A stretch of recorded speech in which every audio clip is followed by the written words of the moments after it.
Hello students, आपका स्वागत है।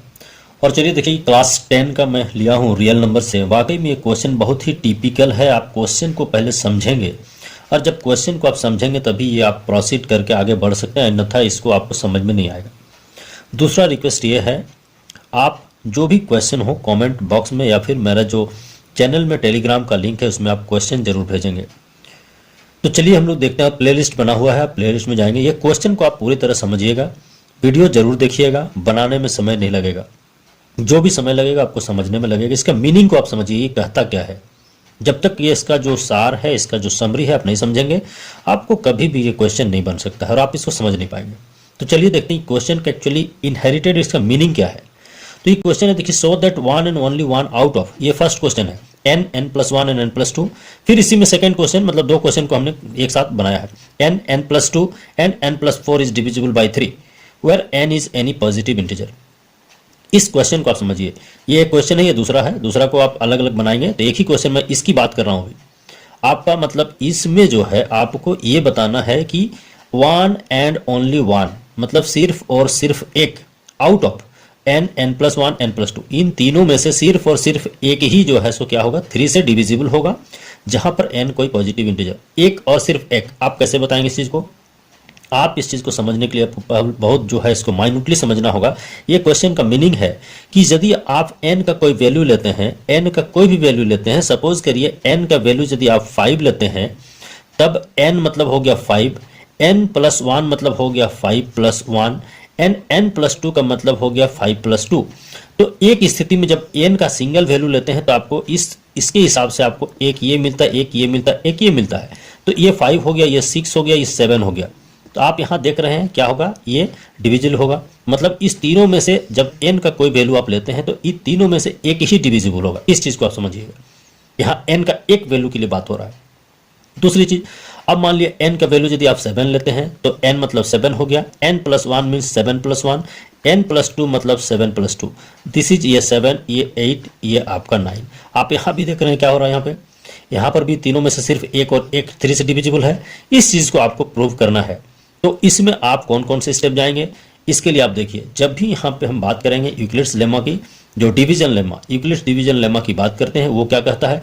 वो कहता है कि यदि कोई एक नंबर a है, इसको यदि b से उसको डिवाइड किया जाता है, इस प्रकार की यदि q कोसेंट है और यदि r रिमाइंडर है, तब a is equal to B Q plus R होगा। जहां पर ये रिमाइंडर जो होगा ये हमेशा जीरो, या सॉरी, ये जीरो जो है ये r के यहाँ पर जो है ये r के इक्वल, या फिर r जो है 0 से बड़ा हो सकता है। लेकिन ये जो b यहाँ पर देख रहे हैं, ये q, यहाँ जो है ये b है ना, इससे जो है ये हमेशा छोटा रहेगा रिमाइंडर।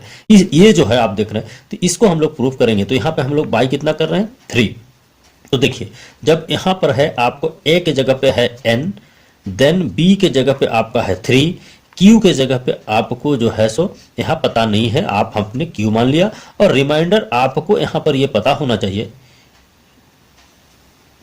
कि ये जो रिमाइंडर होगा r, ये जो r होगा ये r ही रहेगा। और इसका वैल्यू क्या होगा, चूंकि b3 है इसलिए b3 मतलब आपको 3 से नीचे 2, 2 से नीचे 1, 1 से नीचे 0, यानी r का वैल्यू 0, 1 या 2 ही हो सकता है। और हम लोग इस तीनों केस में लेके चलेंगे और दिखाएंगे कि तीनों केस में हमारा क्या होगा, एक और सिर्फ एक ही डिविजिबल होगा। इसको हम लोग प्रूव करेंगे।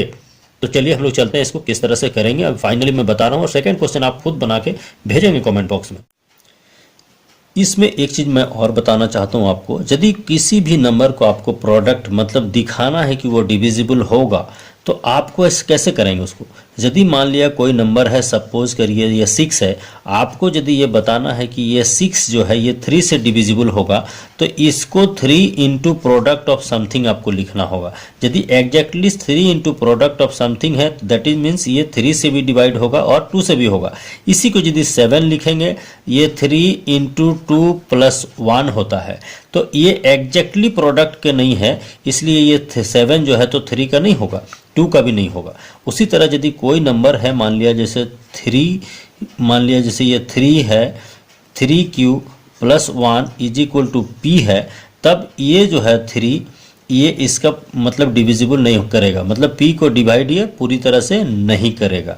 अब यदि सिंपली ये 3q is equal to p रहेगा, दैट मीन्स 3 इज मतलब p इज डिविजिबल बाई 3 हम कहेंगे। इस चीज़ को आप याद रखेंगे। तो चलिए देखिए इसको किस तरह से हम लोग प्रूव करेंगे और कैसे लिखेंगे, ताकि आपको एक भी मार्क्स इसमें नहीं कटेंगे। मैं विश्वास दिलाता हूं कि आपको ये समझ में भी अब आएगा। तो देखिए हमने ये लिखा यहाँ पे, let q be the quotient and r be the remainder when n is divided by 3।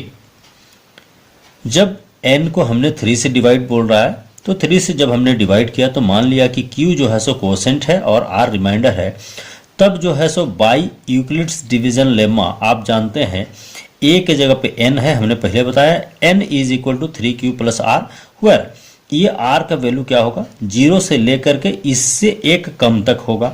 तो दैट इज क्या होगा, r या तो 0 होगा या फिर 1 होगा या फिर 2 होगा। इस चीज को आप याद रखेंगे, यहाँ पे ये कोई तीनों में से एक होगा। अब तीनों केस के बारे में हम लोग बारी बारी से इस पे चर्चा करेंगे कि क्या होगा। देखिए केस 1, व्हेन जब r यदि 0 हो जाए तब क्या होगा, तब n इक्वल टू क्या होगा 3q प्लस 0, तो n equal to 3q plus 0 that is 3q। n plus 1 यदि बात करेंगे तो n प्लस 1 यदि बात करेंगे तब क्या होगा, n यहाँ पर 3q है, देन प्लस 1 हो जाएगा यहाँ पे, मतलब ये 3q यहाँ पर ये जगह पे 1 आएगा तो 3q प्लस 1, तो ये 3q प्लस 1 हुआ। n plus 2 that is 3q plus 2 r के बदले, मतलब यहाँ देख रहे हैं आप r जब 0 है तब आप इस चीज़ को n प्लस 1 मैंने लेफ्ट साइड में प्लस 1 किया तो ये 3q था, इधर भी प्लस 1 तो 3q प्लस 1। n जब आपका प्लस 2 मतलब लेफ्ट साइड में आपने प्लस 2 किया तो इधर भी प्लस 2 किया, 3q प्लस 2। इन तीनों को यदि आप देखते हैं तो आप इसमें देख रहे हैं ये 3 इंटू क्यू, ये मल्टीपुल ऑफ 3 है, दैट मीन्स ये डिवाइड होगा 3 से। ये मल्टीपुल ऑफ 3 परफेक्टली नहीं है, ये भी मल्टीपुल ऑफ 3 परफेक्टली नहीं है, इसलिए ये दोनों जो है चूंकि 3q मतलब मल्टीपुल प्लस समथिंग है, इसका मतलब ये पूरी तरह से मल्टीपुल नहीं है, इसलिए क्या होगा ये 3q मतलब ये 3 से डिविजिबल नहीं होगा, तो नॉट डिविजिबल बाई 3।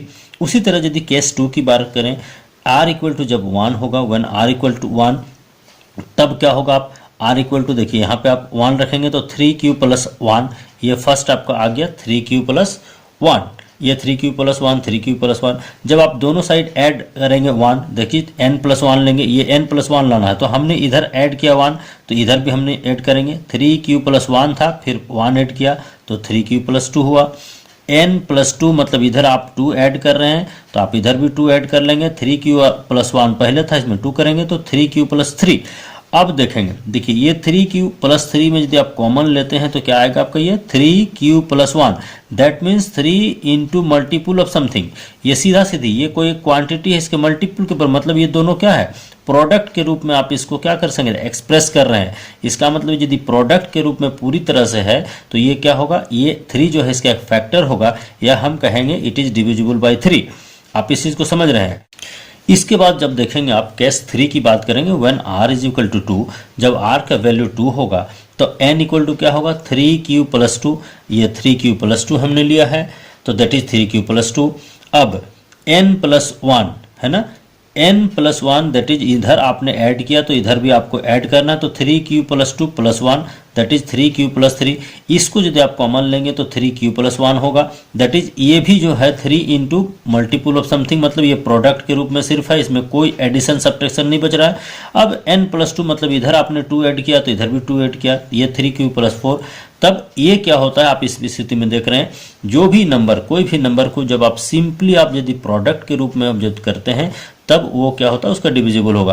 तो इसमें आप देख रहे हैं ये डिविजिबल है, इसमें आप देख रहे हैं ये डिविजिबल है, ये और ये नहीं है, ये दोनों डिविजिबल नहीं है, इसमें ये दोनों डिविजिबल नहीं है, इसमें यदि आप देखेंगे तो ये डिविजिबल नहीं है, ये भी डिविजिबल नहीं, सिर्फ ये डिविजिबल है। तो तीनों केस में क्या हो रहा है, सिर्फ और सिर्फ एक ही ऐसा नंबर आ रहा है जो कि वो डिविजिबल है, इसीलिए कहा जाता है hence one and only one out of n plus 1 and n plus 2 is divisible by 3 proved। कहने का मतलब आप हर एक केस में निकालेंगे तो एक ही होगा। आप इसको फिर समझ लेंगे 3q प्लस 1 क्यों डिविजिबल नहीं है, क्योंकि जब भी कोई नंबर पूरी तरह यदि परफेक्टली प्रोडक्ट के रूप में नहीं है तो वो डिविजिबल नहीं होगा।